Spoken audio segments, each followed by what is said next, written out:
I am embarking on a quest to tell the stories of many of prestigious and prominent people from history, connected to locations across the United Kingdom, starting on my own doorstep in East Anglia and beyond.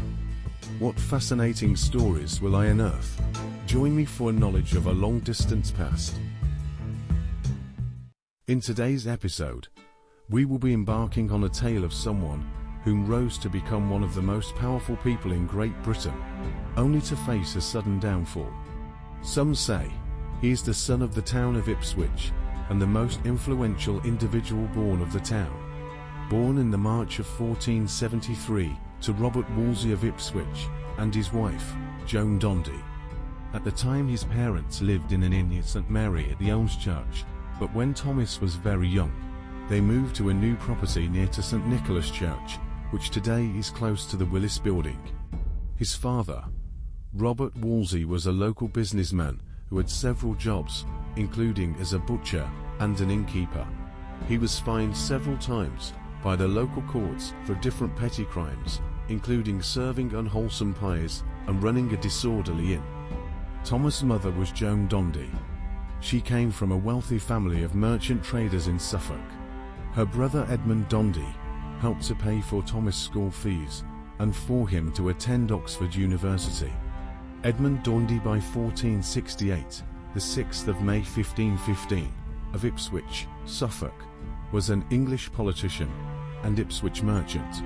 He was a Member of Parliament, MP, for Ipswich in 1512 and 1515. In 1509, he founded a chantry, French word for chapel, which has since become Chantry Park, Ipswich. Wolsey attended Ipswich School and Magdalen College School, before studying theology at Magdalen College, Oxford.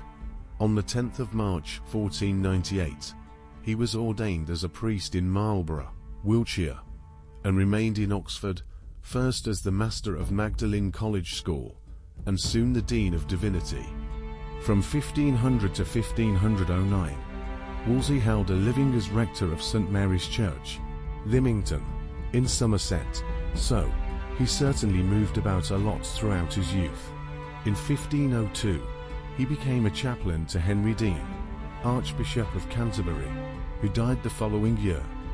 He was then taken into the household of Sir Richard Nanfan, who made Wolsey executor of his estate. After Nanfan's death in 1507, Wolsey entered the service of King Henry VII. Wolsey benefited from King Henry VII's introduction of measures to curb the power of the nobility. The king was willing to favour those from more humble backgrounds. Henry would go on to appoint Wolsey the prestigious role of royal chaplain. In this position, Wolsey served as secretary to Richard Fox, who recognised Wolsey's ability, dedication, industry, and willingness to take on tedious tasks. Wolsey's remarkable rise to power from humble origins attests to his intelligence, administrative ability, industriousness, ambition, and rapport with the king. In April 1508, Wolsey was sent to Scotland to discuss with King James the fourth rumours of the renewal of the Old Alliance. Wolsey lived in a non-canonical marriage for around a decade with a woman called Joan Larker of Yarmouth, Norfolk. The edict that priests, regardless of their functions or the character of their work, should remain celibate had not been wholeheartedly accepted in England. Wolsey's rise coincided with the accession in April 1509 of Henry VIII, whose character, policies and attitude to diplomacy differed significantly from his father's. Henry appointed Wolsey to the post of almoner, a position that gave him a seat on the Privy Council and an opportunity to attain greater prominence and establish personal rapport with the king. The new king showed precious little interest in details of government during his early years, giving most of the say to Wolsey and having him talk on behalf of the king, which helped to solidify the relationship between Wolsey and Henry. The primary councillors Henry VIII inherited from his father were Richard Fox c. 1448 to 1528, Bishop of Winchester 1501-15-8, and William Warham c. 1450 to 1532. Archbishop of Canterbury 1503 to 1532. They were cautious and conservative, advising the king to act as a careful administrator, like his father. Henry soon appointed to his Privy Council men more sympathetic to his own views and inclinations. Henry believed more in the divine right of the king, and with them being somewhat of a servant to the people. He is the ruler. Until 1511, Wolsey was adamantly anti-war, but when the king expressed his enthusiasm for an invasion of France, Wolsey adapted his views to the king's and gave persuasive speeches to the Privy Council in favour of war. Warham and Fox, who did not share the king's enthusiasm for the French war, fell from power between 1515 and 1516, and Wolsey took over as the king's most trusted advisor and administrator. When Warham resigned as Lord Chancellor in 1515, probably under pressure from Wolsey, Henry appointed Wolsey in his place. Wolsey had two children, both before he was made bishop, both of whom lived to adulthood. The son was sent to live with a family in Willesden and tutored in his early years by Maurice Birchinshaw. He later married and had children of his own. Dorothy was adopted by John Clancy and was in due course placed in the convent at Shaftesbury Abbey. Following the dissolution of the monasteries under Thomas Cromwell, she was awarded a pension. Following his rapid promotion, Larker became a source of embarrassment to Wolsey, who arranged for her marriage to George Legge of Adlington. In Cheshire, he provided the dowry. Henry VIII had a mansion built for Legge at Cheshunt Great House. Wolsey made careful moves to destroy or neutralize other courtiers' influence. He helped cause the fall of Edward Stafford, 3rd Duke of Buckingham in 1521, and in 1527 he prosecuted, unsuccessfully, Henry's close friend William Compton and Henry's ex-mistress Anne Stafford, Countess of Huntingdon, for adultery. In the case of Charles Brandon, 1st Duke of Suffolk, Wolsey adopted a different strategy, attempting to win Suffolk's favour by his actions after the Duke secretly married Henry's sister Mary Tudor, Dowager Queen of France, much to the king's displeasure. Wolsey advised the king not to execute the newlyweds but to embrace them. Whether this was out of care for the couple or because of the threat they posed to his own safety remains unclear. The bride, both the sister to Henry and as Dowager Queen of France, had high royal status that could have threatened Wolsey had she so chosen. Wolsey's rise to a position of great secular power paralleled his increasing status in the church. He became a Canon of Windsor in 1511. In 1514, he was made Bishop of Lincoln, and then Archbishop of York in the same year. Pope Leo V made him a cardinal in 1515, with the titular church of St. Cecilia in Trastevere. In 1518, he was appointed as Abbot of Asti, Albans and Bishop of Bath, following the success of the English campaign in France and the peace negotiations that followed. Wolsey's ecclesiastical career advanced further. In 1523, he became Bishop of Durham, a post with wide political powers, and thus became known as Prince Bishop of Durham. In 1529, he moved on from the bishop position in Durham to become the Bishop of Winchester. With his roles in the church came great wealth and estates. With the accumulation of his different roles in the church, he made upwards of £35,000 a year. The Anglo-French War between 1512 and 1514 gave Wolsey a significant opportunity to demonstrate his talents in foreign policy. A convenient justification for going to war came in 1511 in the form of a plea for help from Pope Julius II, who was beginning to feel threatened by France. England formed an alliance with Julius, King Ferdinand II of Aragon, and Maximilian I, Holy Roman Emperor against King Louis XV of France.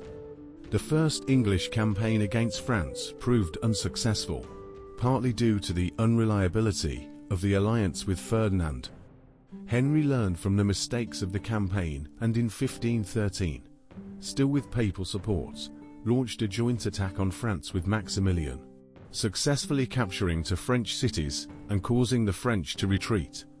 Wolsey's ability to keep a large number of troops supplied and equipped for the duration of the war proved a major factor in the English success.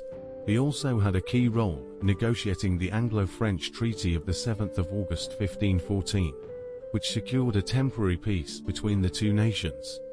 Under this treaty, Louis XII would marry Henry's young sister, Mary. In addition, England was able to keep the captured city of Tournai and secure an increase in the annual pension France paid. Meanwhile, a turnover of rulers in Europe threatened to diminish England's influence. With Henry's sister, Mary, married to Louis XII on the 9th of October 1514, an alliance was formed, but Louis was not in good health. Less than 3 months later, he died, and was succeeded by the young and ambitious Francis I. Queen Mary had allegedly secured a promise from Henry that if Louis died, she could marry whomever she pleased. Following Louis's death, she secretly married Suffolk, with Francis I's assistance, which prevented another marriage alliance. As Mary was the only princess Henry could use to secure marriage alliances, this was a bitter blow. Wolsey then proposed an alliance with Spain and the Holy Roman Empire against France. The death of Ferdinand II of Aragon, Henry's father-in-law and England's closest ally, in 1516 was a further blow. Ferdinand was succeeded by Charles V, who immediately proposed peace with France. After Maximilian I's death in 1519, Charles was elected in his stead. Thus Charles ruled a substantial portion of Europe, and English influence became limited on the continent. But Wolsey managed to assert English influence by other means. In 1517, Pope Leo X sought peace in Europe to form a crusade against the Ottoman Empire. In 1518, Wolsey was made papal legate in England, enabling him to realize Leo's desire for peace by organizing the Treaty of London. The treaty showed Wolsey as the arbiter of Europe, organizing a massive peace summit involving 20 nations. This put England at the forefront of European diplomacy and drew her out of isolation, making her a desirable ally. This is well illustrated by the Anglo-French treaty signed 2 days afterwards. It was partly this peace treaty that caused conflict between France and Spain. In 1519, when Charles V ascended to the throne of the Holy Roman Emperor, King Francis I of France was infuriated. He had invested enormous sums in bribing the electorate to elect him emperor, and thus used the Treaty of London as a justification for the Habsburg-Valois conflict. Wolsey appeared to act as mediator between the two powers, both of which were vying for England's support.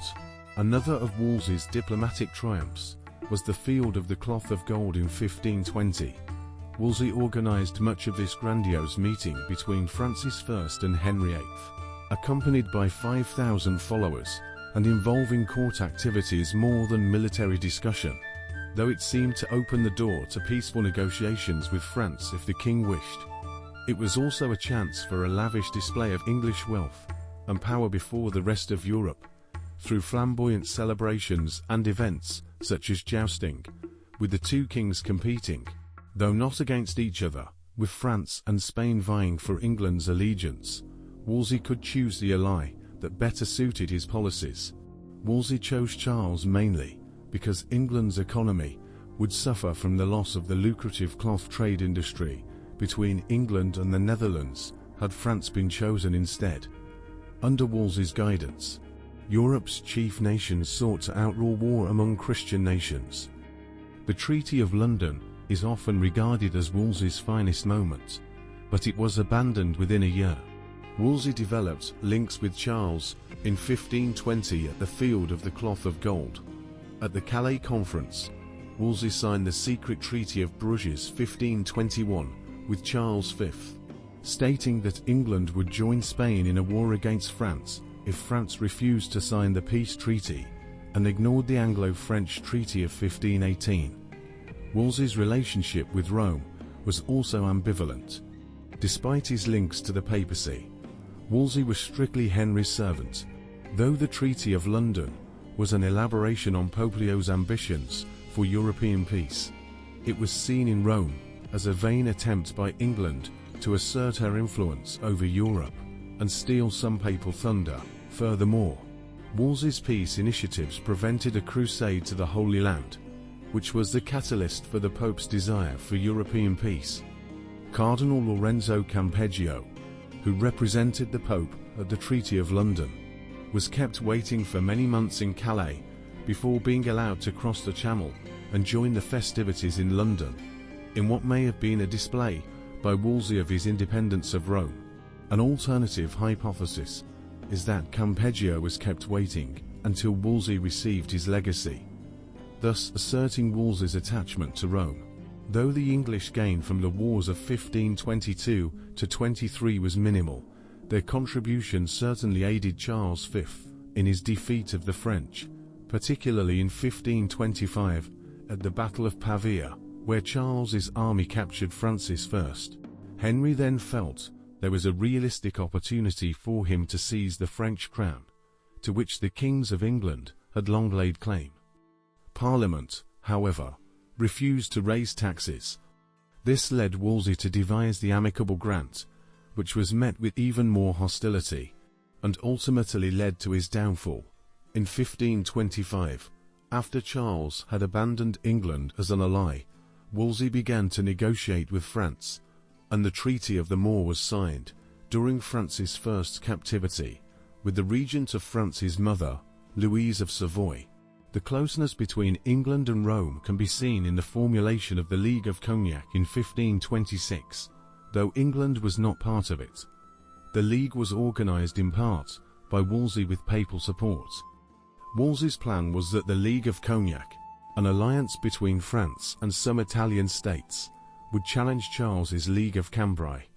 This was both a gesture of allegiance to Rome and an answer to growing concerns about Charles's dominance over Europe. The final blow to this policy came in 1529, when the French made peace with Charles. Meanwhile, the French also continued to honor the old alliance with Scotland, stirring up hostility on England's border.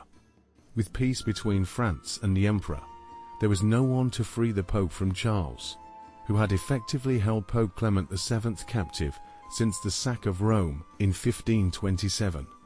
In 1524 and 1527, Wolsey used his powers as papal legate to dissolve 30 decayed monasteries where monastic life had virtually ceased in practice, some in Ipswich and Oxford. He used the income to found a grammar school in Ipswich, the King's School, Ipswich, and Cardinal College in Oxford in 1532. After Wolsey's fall, the king renamed it King Henry VIII's College. It is now known as Christ Church. In 1528, he began to limit the benefit of clergy. He also attempted, as legate, to force reform on monastic orders like the Augustinian canons. Wolsey died 5 years before Henry's dissolution of the monasteries began. Henry's marriage to Queen Catherine of Aragon had produced no sons who survived infancy. The Wars of the Roses were still within living memory, leading to the fear of a power struggle after Henry's death. Henry felt the people would accept only a male sovereign, not his daughter Mary. He believed God had cursed him for the sin of marrying the widow of his elder brother, and that the papal dispensation for that marriage was invalid, because it was based upon the claim that Catherine was still a virgin after her first husband's death. Henry argued that Catherine's claim was not credible, and thus the dispensation must be withdrawn, and the marriage annulled. His motivation has been attributed to his determination to have a son and heir, and to his desire for Anne Boleyn, one of his wife's maids of honor. Queen Catherine had no further pregnancies after 1519. Henry began annulment proceedings in 1527. Catherine, however, maintained that she had been a virgin when she married Henry, because she opposed annulment and a return to her previous status as Dowager Princess of Wales. The annulment request became a matter of international diplomacy, with Catherine's nephew Charles V pressuring Clement not to annul the marriage. Clement faced a dilemma. He would anger either Charles or Henry. He delayed his decision as long as possible, infuriating Henry and Anne Boleyn, who began to doubt Wolsey's loyalty to the crown over the church.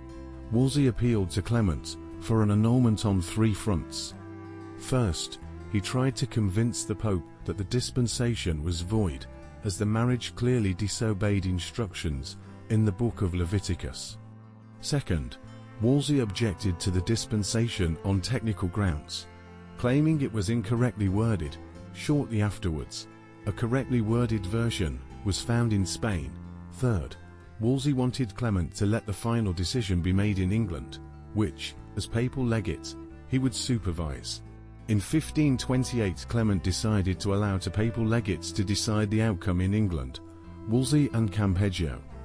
Wolsey was confident of the decision, but Campeggio took a long time to arrive, and when he finally did, he delayed proceedings so much that the case had to be suspended in July 1529, effectively sealing Wolsey's fate.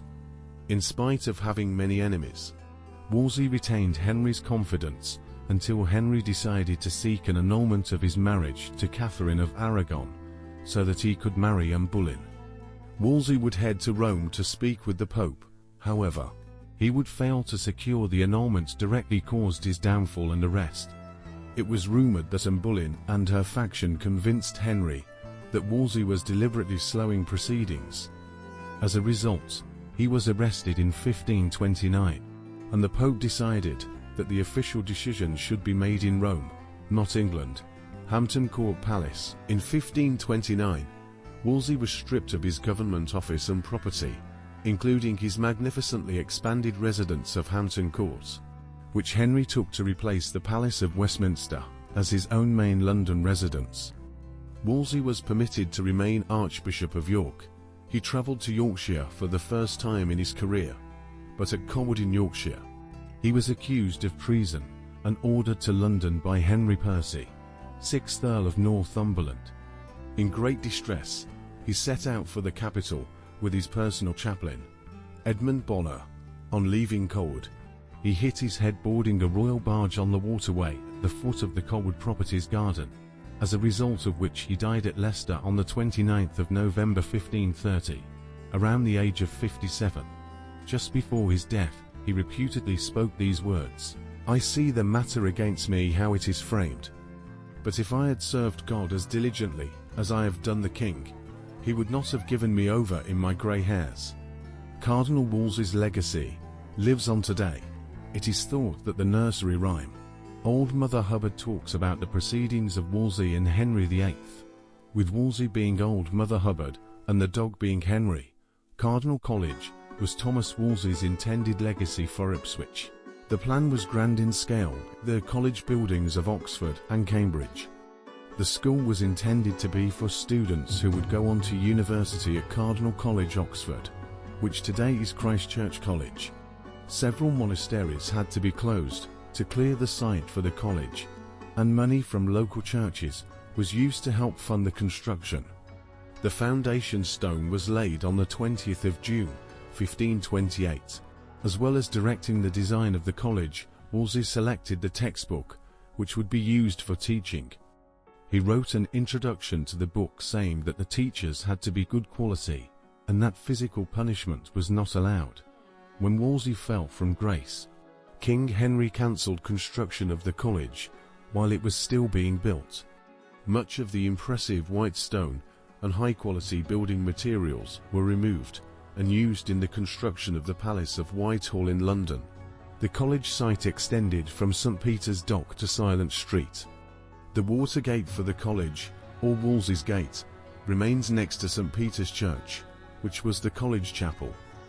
Echoes of Wolsey still presides over the town, in various places. From street names, exhibits in Christ Church Mansion, which was built on the site of the Priory of the Holy Trinity, which was destroyed during the dissolution of the monasteries. A school, the Thomas Wolsey or MIS Tun Academy. A public house. A theatre for shows and plays, and multiple statues across the town. Wolsey will always be remembered, and be in the hearts of many of people across Ipswich, showing just how prestigious his lineage is.